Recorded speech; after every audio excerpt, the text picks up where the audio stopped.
Hi, my name's Addison, I'm Leslie. My name is Jimena Solis. and we're doing our marketing plan on Carolina Panthers. The Carolina Panthers are a National Football League team, also known as the NFL, playing in the NFC South. The headquarters for the Panthers are at Bank of America Stadium in Charlotte, North Carolina. They also have a practice facility located in Rock Hill, South Carolina. This information was founded on the official website of the Carolina Panthers. The first official game was played in 1995 when the team joined the Jacksonville Jaguars as the NFL's first expansion team since 1976, found on Britannica. The overall goal we are trying to accomplish is to increase promotion for the Carolina Panthers and their football games. The need for the Panthers is to allow the community to come together as one. So we've established 4 goals and objectives to focus on. The main goal for the Carolina Panthers is to get butts in the seats, which is almost every sports venue's goal. One of our objectives is to increase and maintain involvement within the community. So community involvement is crucial for the city of Charlotte, which is why the Panthers focus so heavily on it. This information was found on the Panthers official website. The next objective is to increase ticket sales.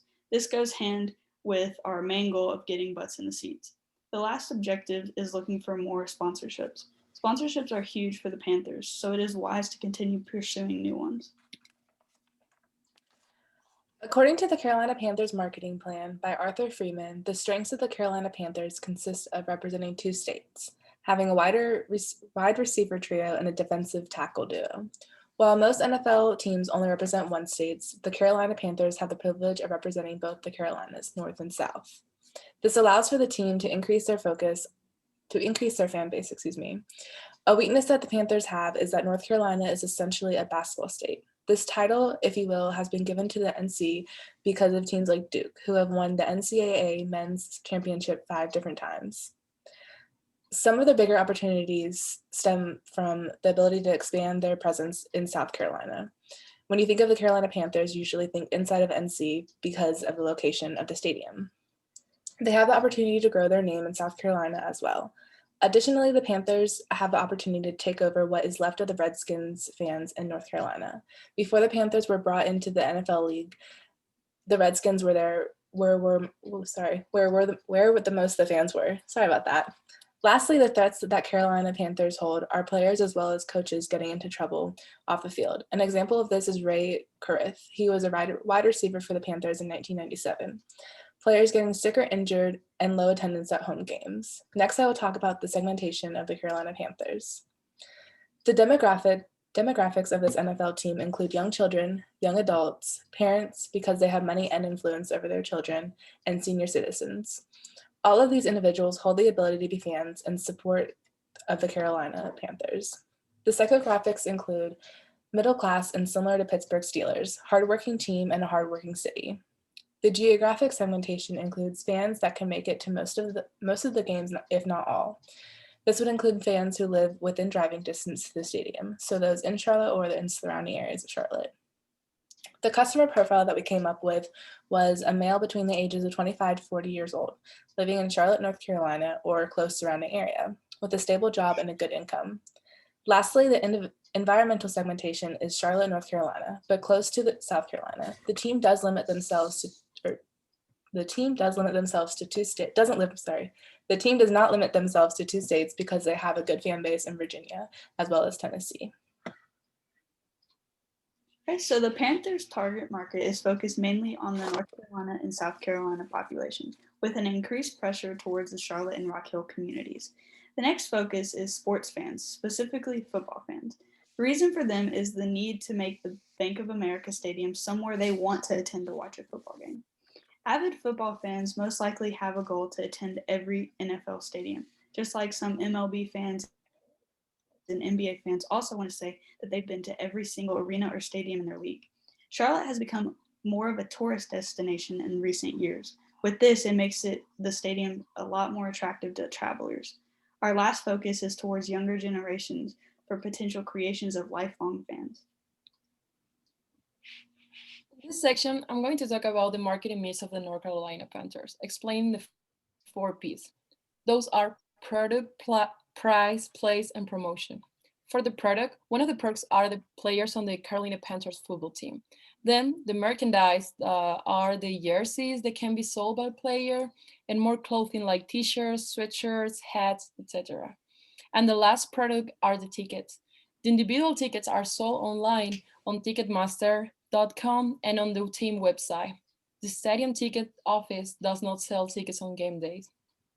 For price, I will talk about ticket prices. The average ticket price for the 2020 season was $239. The price was going higher since 2011 than the average price for a ticket was $92. Panthers ticket prices on the secondary market can vary. Typically, Panthers ticket can be found for as low as $53 with an average price of $84. And then for the place, Bank of America Stadium is the stadium of the team, located in Uptown Charlotte with a seating capacity of 74,867 seats. And for the last P, we have promotion. For this part, the partner of the Panthers are Allen Tate, Amazon Web Services, American Airlines, Gatorade, among others.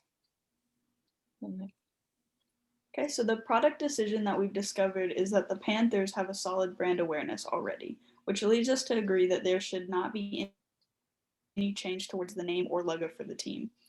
However, an increased presence among all social media platforms will improve and maintain a strong brand presence.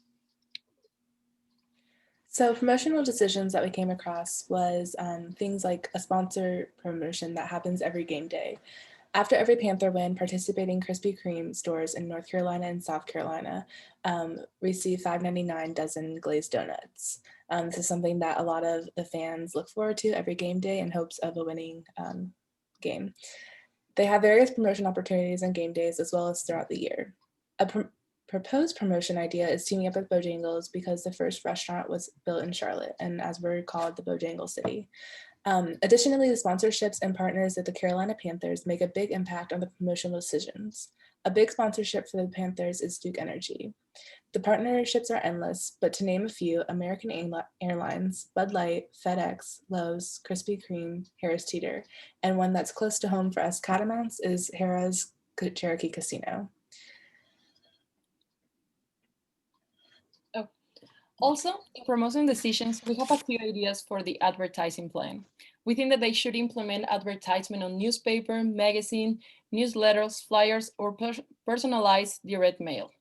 Then they should use the internet to deliver promotional messages to the customers, like banner ads, social network ads, or mobile advertising.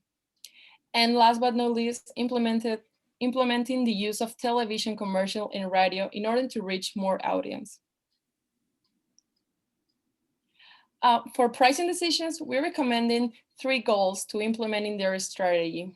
For the first goal, it should be set up a price for a target return in order to ensure profitability and matching with the accounting measurements. Then, profit maximization, to use the profits to pay for drafting better players and more workers to help in the team. And finally, dynamic ticket pricing. They should implement it in order to catch the attention of the audience. The problem that they were having was the lack of sold tickets, and with a better promotion on their tickets, people will be more likely to show up in their games. For the place decision, Carolina Panthers already made some big modifications in the Bank of America Stadium before, like adding escalators, and overhauled sound system led the way, new seats, and side sliding windows. So for the place decisions, I don't think that they have to invest on making big changes because it is not a big problem for reaching their goals. The most emphasis that they should make is in the pricing and promotion strategies. Okay, we have created a timeline for the implementation of our objectives. For ticket sales, there will be a pre-launch. This will inform fans of special pricing happening in the future. The launch will incorporate this pricing, tempting fans to purchase tickets during this time. The last chance gives fans notice that the special pricing will be ending soon. The final call will be the end of the different pricing tickets.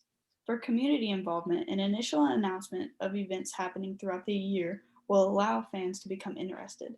There will also be a registration launch that will allow fans to sign up to attend each event. There will be a last chance announcement for registering. For sponsorships, we will develop a sponsorship program. This will allow knowledge of partners we already have, as well as potential new partners. The following steps are to secure and finalize those potential partners. Lastly, a sponsorship event will allow all previous and new partners to attend and be appreciated. After establishing these timelines, it is essential to put into place a program to measure how the timeline is going. This advice is expressed on the website of Fly Blue Kite. As you can see, here are references that we used for our project. Next slide. And as the Carolina Panthers fans and the team always says, keep pounding. Thank you so much for listening to our presentation.